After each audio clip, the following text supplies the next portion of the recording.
Quarterbacks. Everybody loves to talk about quarterbacks, don't they? I love to talk about quarterbacks, especially Georgia's quarterbacks.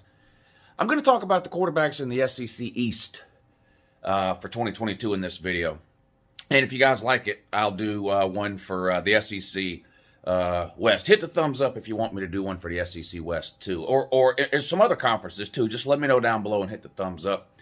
But I want to talk about quarterback competitions that are going on, and then the schools that have returning starters. Just talk a little bit about them too. There's two teams in the SEC East that have to get the quarterback situation figured out: Vandy and Mizzou. We'll start with Vandy. Ken Seals and Mike Wright. They both played last year. They're both back this year. They're probably both going to play again. The problem is, combined last year, these two had 13 touchdowns, 15 interceptions. It's Vandy. I'm not really sure that it matters who plays quarterback. They're not going to be very good. The over-unders on wins, the Vegas win totals came out the other day. I think they had Vandy at 2. So you're looking at another 2-3 win season for Vandy. But there you go. The good news for Vandy, you have two quarterbacks back who both played last year. That's the good news. The bad news is neither one of them is any good. Mizzou, sophomore Brady Cook, red shirt freshman. What's this guy's name? Tyler Macon. This is probably going to go up until week 1 before we figure out which way Missouri is going to go here. And I think it's an important decision. They need a good quarterback because Missouri's got some weapons on the outside. They've got a couple of receivers returning that were pretty good last year. And, of course, they have Luther Burton, who was one of the top-ranked wide receivers in all of America coming out of high school last year. Everybody wanted him. Georgia wanted him. Everybody wanted him. And for whatever reason, he went to Mizzou. I'm not sure what he was thinking there. But he went to Mizzou. So the point is, Missouri's got some weapons at wide receiver. Now, they would need help in some other areas, too, besides just quarterback to make any type of a run to win the SEC East or anything. I don't think they've had a winning record since 2018. So it's been a while since, they've even been above 500. But it'll be interesting to keep an eye on this because there is some talent at the wide receiver position at Mizzou. So we'll see which way they go. Sophomore Brady Cook, redshirt freshman Tyler Macon. All right, now we'll talk about the teams whose quarterbacks are settled. We'll start with Georgia. The good news is Georgia's quarterback from last year's national championship team is back. The bad news is Georgia's quarterback from last year's national championship winning team is back. It's Stetson Bennett. There's no real question about Georgia's quarterback situation this year as opposed to pretty much all season last year when people were just waiting, win. The whole JT Daniels thing never happened. Stetson was the quarterback. Now, you hold people to 8 points a game over the course of a season. A lot of people could have been quarterback, but he played good against Alabama when it was all on the line. So I'm not here to knock Stetson Bennett. The real question when you talk about Georgia's quarterback situation is a backup type of situation. If Stetson Bennett were to go down, there's not much experience behind him, and by not much I mean almost literally none. Carson Beck and Brock Vanderbilt played in a couple of games last year, but nothing meaningful.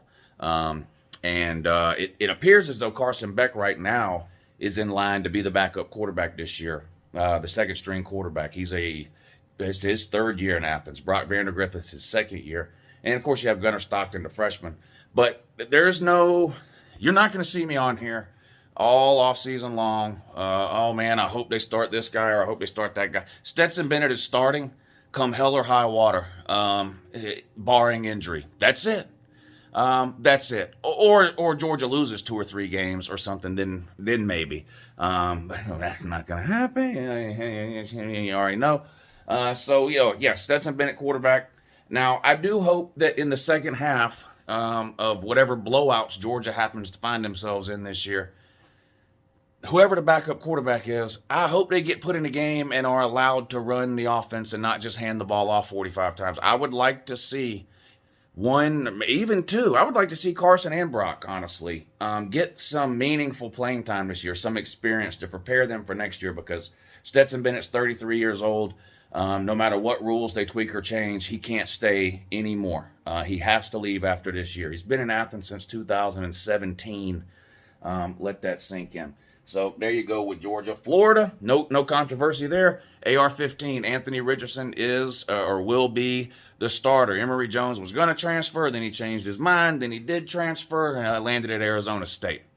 So shout out Emily Jones. It's the AR-15 show this year down in down in Gainesville. A lot of potential, a lot of talent. I mean, you can see the talent he has. Clearly, he can move around and run. He's got a rocket for an arm. Got his first start last year against Georgia. Didn't go well. Kept throwing the ball to the wrong team. Didn't go well. But Georgia's defense last year made a lot of quarterbacks look bad. And then he got injured. Well, he was psychologically damaged in the Georgia game as well. But he did get physically injured also towards the end of the season. Wasn't able to play that much. All offseason this year to know he's the starter, prepare all the reps with the first team offense and stuff like that. We'll see. The Florida fans, love this guy. They wanted him starting all last year, So we'll see how it works out. I'm not on here to bash him or whatever. We'll see how it works out. Florida, Florida's got some other issues too, defensively mainly. Their defensive front is going to be an issue. They weren't very good last year at stopping the run, and they lost the majority of their defensive front. But anyway, this is a quarterback video. But yeah, Anthony Richardson show this year in Gainesville. Kentucky. Does Kentucky have the best quarterback in the SEC East? Probably. Will Levis could be a first-round draft pick next year. We'll see how he does this year. There's some big-name quarterbacks that could come out this year. Bryce Young, C.J. Stroud. Is this his third year? He redshirted, right, under Fields. So he could come out. Spencer Rattler could come out. Wow, is that true? That can't be true. Anyway, point is, Kentucky quarterback Will Levis had a good season last year, and this has been the missing ingredient for Kentucky dynamic passing game. That's why they brought Will Levis in. The couple of quarterbacks they had in the several years before Will Levis were they couldn't complete a pass. They brought Will Levis in specifically to address the problems with the passing game, and there was an improvement last year. Now it helped to have Wan'Dale Robinson. He's gone, so you have to find. He was sort of your playmaker type guy on offense last year, so you're gonna have to find a way to replace that. Will Levis can run around a little bit too. So I think he'll have a good year this year. Can Kentucky take enough steps forward offensively to beat the top 10-ish type teams that they would have to beat to win the SEC? Georgia, an Alabama, whoever else you want to throw in there. That I'm not sure. They lost two of their top tacklers from last year. Now their leading tackler. This is a quarterback video. Stay on topic, Lou. Point is, I like Will Levis, Kentucky quarterback. He'll be slinging it around. This year. South Carolina, Spencer Rattler. Now this is very interesting to me. I still think Spencer Rattler has a ton of talent. A lot of his issues resided up here with Spencer Rattler, whatever those issues were. I think maybe he was a little bit full of himself. The whole TV show deal in high school and, a number one recruit and everyone wants you. I do think some of that went to his head. And I don't think he handled it very well. And when he got benched, he didn't handle that very well either. Now we are where we are. Lincoln Riley and Caleb Williams have moved west to Southern Cal. Spencer Rattler has packed his duffel bag and moved east to the armpit known as Columbia, South Carolina. I do think this is a big deal for South Carolina, though. I mean, listen, South Carolina played 4 different quarterbacks last year. None of them were very good.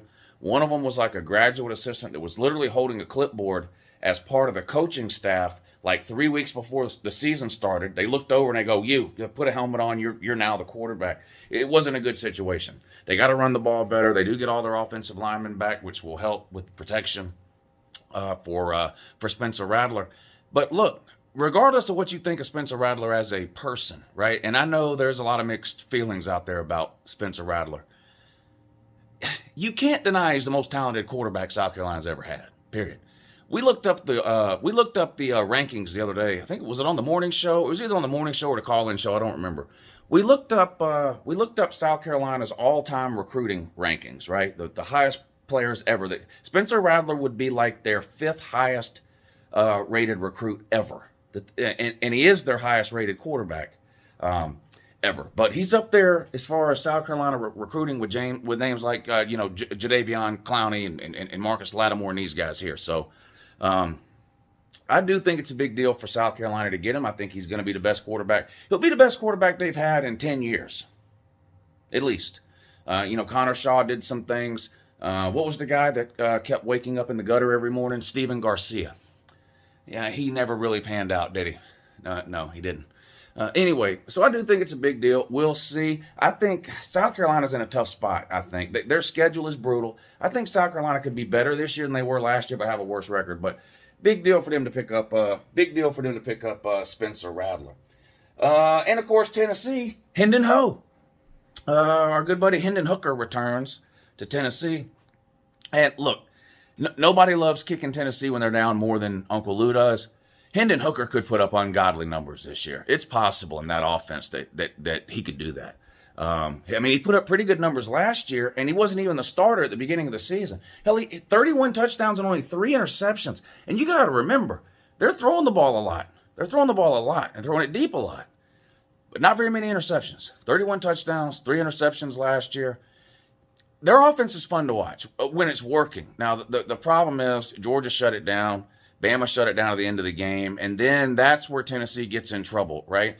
It's not really bad quarterback play that gets Tennessee in trouble offensively. It's just the inability to get a first down in general kills any chance Tennessee has of winning a game, because they run so many plays so fast that if they're successful, they score quick, which puts their defense right back out on the field. You go 3 and out, same thing. Defense right back out on the field. Tennessee can go 3 and out, and it doesn't even take a minute off the clock. That's how fast they run plays, right? So you got a situation where, a team drives down the field on Tennessee and scores. A team like Georgia that can put together a 6 or 7 minute drive down the field. Defense on the field 6-7 minutes, right? Offense comes out on the field. They run 3 plays in 35 seconds, go 3 and out, punt, defense right back out on the field again. That's Tennessee's downfall. It's not necessarily a result of bad quarterback play. Obviously some drives end due to interception or incomplete pass or whatever the case, but it's just Tennessee's got to find a way to keep their offense on the field.